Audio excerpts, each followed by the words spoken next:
जाननं भूतगणादिसेवितं कपित्रजम्बो फलसारभक्षितम् उमासुतं शोकविनाशकारणं ನಮಾಮಿ ವಿಘ್ನೇಶ್ವರ ಪಾದಪಂಕಜ. ಗುರುಭ್ಯೋ ನಮಃ. ಇವತ್ತಿನ ವಿಚಾರ ಯುಗಾದಿ ಹೊಸ ವರ್ಷದ ಭವಿಷ್ಯ. ಶಕೆ 1948 ಪರಾಭವನಾಮ ಸಂವತ್ಸರ. ಈ ಸಂವತ್ಸರದ ಭವಿಷ್ಯವನ್ನು ನಾನು ನಿಮಗೆ ತಿಳಿಸಿಕೊಡ್ತಾ ಇದ್ದೀನಿ. ಪರಾಭವನಾಮ ಸಂವತ್ಸರದಲ್ಲಿ ರಾಜಕೀಯ ಕೇಡು, ರಾಜಕೀಯ ನಿರ್ಣಯಗಳ ವಿಫಲತೆ, ರೋಗ ರುಜಿನಗಳು, ರಾಜಕಾರಣಿಗಳಿಗೆ ತಿರಸ್ಕಾರದಿಂದ ತಿರಸ್ಕರಿಸುವಂಥ ಸಾಧ್ಯತೆ, ನಾನಾ ವಿಧವಾದ ಕಷ್ಟ ಕಾರ್ಪಣ್ಯಗಳು, ಅಗ್ನಿ ಭಯ ಮತ್ತು ಅಪಘಾತ ಹಾಗೂ ಸಾಕಷ್ಟು ಕಷ್ಟ ನಷ್ಟಗಳಿಗೆ ಒಳಗಾಗುವಂಥ ಸಾಧ್ಯತೆ ಇದೆ ಎಂದು ಈ ಪರಾಭವನಾಮ ಸಂವತ್ಸರ ತಿಳಿಸ್ತದೆ. ಈ ಸಂವತ್ಸರದಲ್ಲಿ ಮುಂಗಾರು ಮಳೆ ಸರಿಯಾಗಿ ಆಗದೆ ಬೆಳೆಗಳು ನಷ್ಟವಾಗಿ ರೈತರಿಗೆ ಸಂಕಷ್ಟವನ್ನು ತರುವ ಸಾಧ್ಯತೆ ಇದ್ದು, ಹಿಂಗಾರು ಮಳೆ ಚೆನ್ನಾಗಿ ಆಗಿ ಮತ್ತು ರೈತರಿಗೆ ಬೆಳೆಗಳು ಚೆನ್ನಾಗಿ ಬಂದು ದವಸ ಧಾನ್ಯಗಳು ಸಮೃದ್ಧಿಯಾಗಿ ಬರುವಂಥ ಸಾಧ್ಯತೆ ಇದೆ. ಈ ಸಂವತ್ಸರದ ರಾಜ ಗುರು ಆಗಿದ್ದಾನೆ, ಮಂಗಳ ಮಂತ್ರಿಯಾಗಿದ್ದಾನೆ, ಚಂದ್ರ ಸೇನಾಧಿಪತಿಯಾಗಿದ್ದಾನೆ.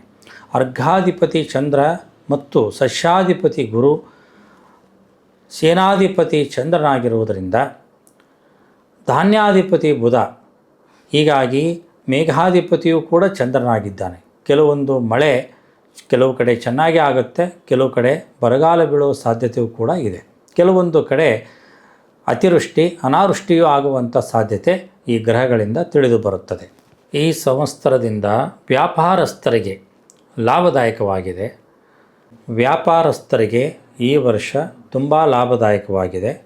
ಹತ್ತಿಯ ಬಟ್ಟೆ, ರೇಷ್ಮೆಯ ವಸ್ತ್ರ ಬೆಲೆಗಳು ಹೆಚ್ಚಾಗುವಂಥ ಸಾಧ್ಯತೆ, ಸುಗಂಧ ದ್ರವ್ಯಗಳು ಹಾಗೂ ಕೆಲವೊಂದು ಲೋಹದ ವಸ್ತುಗಳು, ತೈಲ ಪದಾರ್ಥಗಳು, ಎಣ್ಣೆ, ತುಪ್ಪ ಹಾಗೂ ಅತ್ಯಧಿಕವಾಗಿ ಹೆಚ್ಚಳವಾಗುವಂಥ ಸಾಧ್ಯತೆ ಇದೆ.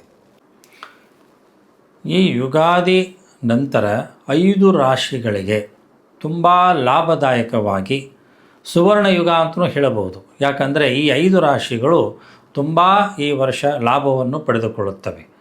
ಇವರಿಗೆ ಉದ್ಯೋಗದಲ್ಲಿ, ಆರೋಗ್ಯ ಕ್ಷೇತ್ರದಲ್ಲಿ ಮತ್ತು ಹಣಕಾಸಿನ ವಿಷಯದಲ್ಲಿ, ಆಸ್ತಿಯ ವಿಷಯದಲ್ಲಿ, ವಿದ್ಯಾಭ್ಯಾಸದ ಮಕ್ಕಳಿಗೆ ಆಗಿರ್ಬೋದು, ರೈತರಿಗೆ ಆಗಿರ್ಬೋದು ಹಾಗೂ ಇನ್ನಿತರವಾದ ಉದ್ಯೋಗಸ್ಥರಿಗೆ, ವ್ಯಾಪಾರಸ್ಥರಿಗೆ ಲಾಭದಾಯಕವಾಗಿರ್ತಕ್ಕಂಥ ಈ 5 ರಾಶಿಗಳು ಇದರಿಂದ ಸುಖ, ಸಮೃದ್ಧಿ, ನೆಮ್ಮದಿಯನ್ನು ಕಾಣುತ್ತವೆ ಎಂದು ಈ ಭವಿಷ್ಯವನ್ನು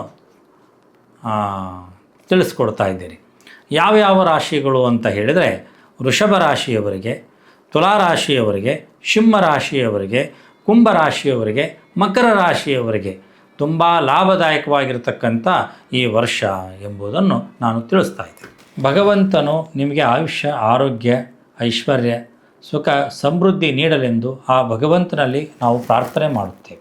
ಸರ್ವರಿಗೂ ಯುಗಾದಿ ಹಬ್ಬದ ಹಾರ್ದಿಕ ಶುಭಾಶಯಗಳು.